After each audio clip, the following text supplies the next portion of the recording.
변호사님, 병원을 운영하다 보니까 매년 종소세가 너무 많이 나옵니다. 정말 죽을 것 같아요. 혹시 이 종소세를 조금 줄일 수 있는 적절한 방법 없을까요? 원장님, 잘 찾아오셨습니다.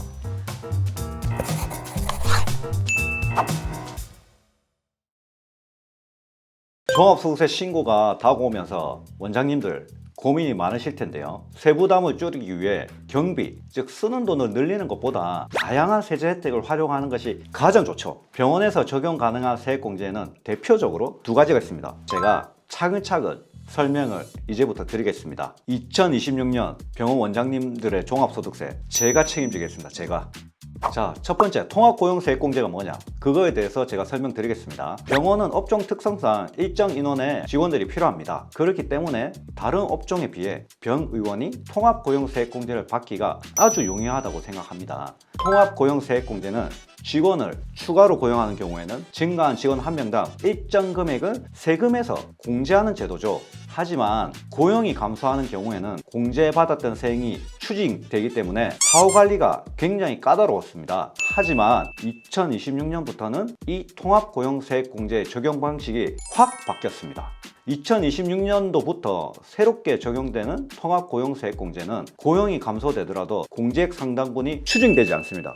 고용이 증가하는 경우에 더 큰 공제 혜택을 주는 방식으로 전환이 됩니다. 기존에는 1년차, 2년차, 3년차 모두 동일한 공제 금액을 적용받고 고용이 감소되는 경우에는 감소된 인원만큼 공제받은 세액이 추징되는 방식이었다면 2026년 앞으로는 고용이 유지 및 증가하는 경우에 점증적으로 높은 공제 금액을 적용받을 수 있는 방식으로 바뀌게 됩니다. 자, 쉽게 제가 예를 들어서 설명을 드릴게요. 비수도권 중소기업을 가정했을 때 1년차에는 700만 원을 공제받고 고용이 증가하는 경우에는 2년차에 공제하는 금액이 1200만 원, 3년차에는 1300만 원으로 올라가기 때문에 더 큰 금액을 공제받기 위해 고용 창출을 유인한 제공이 되는 거죠. 거기다가 청년, 장애인, 60세 이상의 근로자나 경력 단절 근로자를 고용하는 경우에는 증가 인원 한 명당 1년차에는 1000만 원, 2년차에는 1900만 원, 3년차에는 2000만 원으로 공제 금액이 더욱더 커집니다. 증가 인원 한 명당 세액공제 1000만 원이면 절세 효과가 아주 크다고 볼 수 있죠.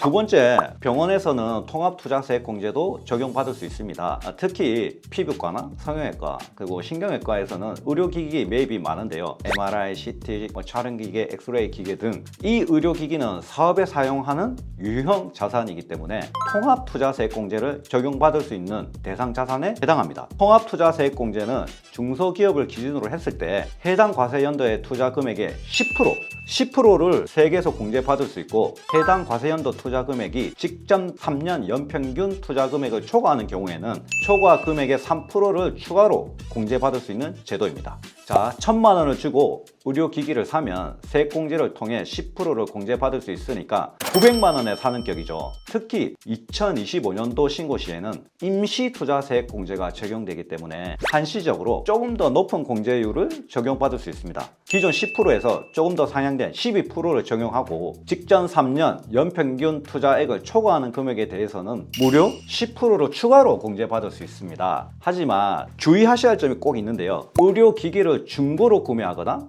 운용 리스 형식으로 대여하는 경우에는 세액공제를 받을 수 없다는 점입니다. 중고나 렌탈은 투자 창출 효과가 없기 때문이죠. 또 이렇게 공제받은 의료기기는 최소 2년은 계속해서 사업에 사용하여야 합니다. 2년 내에 다른 목적으로 사용하게 되면 이미 공제받은 금액과 그 금액의 이자 상당액까지 가산하여 추가로 납부하여야 하기 때문에 사후관리가 확실하게 해주셔야 합니다. 그런데 아쉽게도 통합투자세액공제는 중소기업 특별세액 감면과 중복 적용이 불가능하기 때문에 둘 중 어떤 것을 적용하는 것이 더 유리한지 비교 후 선택해서 적용하시면 되겠습니다. 하지만 병의원 같은 경우에는 중소기업 특별세액 감면을 적용받을 수 있는 병의원이 많지 않기 때문에 통합투자세액공제를 적용받으시는 게 훨씬 유리하리라 저는 생각합니다. 마지막으로 병의원 원장님들도 조금 생소한 벤처 투자조합 소득공제에 대해서 제가 상세하게 설명을 드리겠습니다. 병원 운영을 통해 어느 정도 자금이 모였을 때 이 모아둔 자금을 어떤 방식으로 운영하면 좋을지에 대한 고민도 원장님들은 많으신데요. 제가 투자 종목은 추천드리기 어렵겠지만 투자와 관련한 세제 혜택은 알려드릴 수 있습니다. 세무사니까요.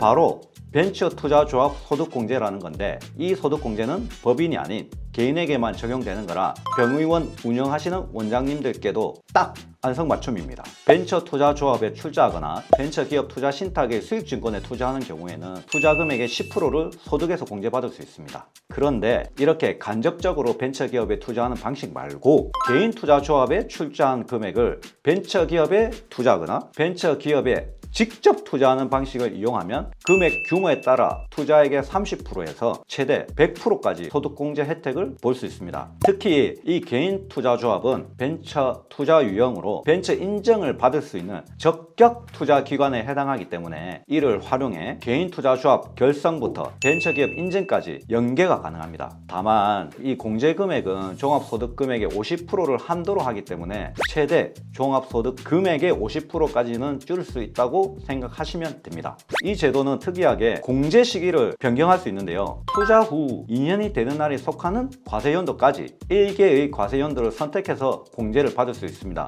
높은 세율을 적용받게 되는 연도를 선택해서 공제받으면 절세 효과가 아주 더 크겠죠. 하지만 위에 설명드렸던 통합투자세액 공제와 유사하게 타인의 출자 지분을 양수하는 방식으로 투자하는 건 투자 창출 효과가 없기 때문에 소득공제를 받을 수 없다는 점 꼭 유의하셔야 합니다.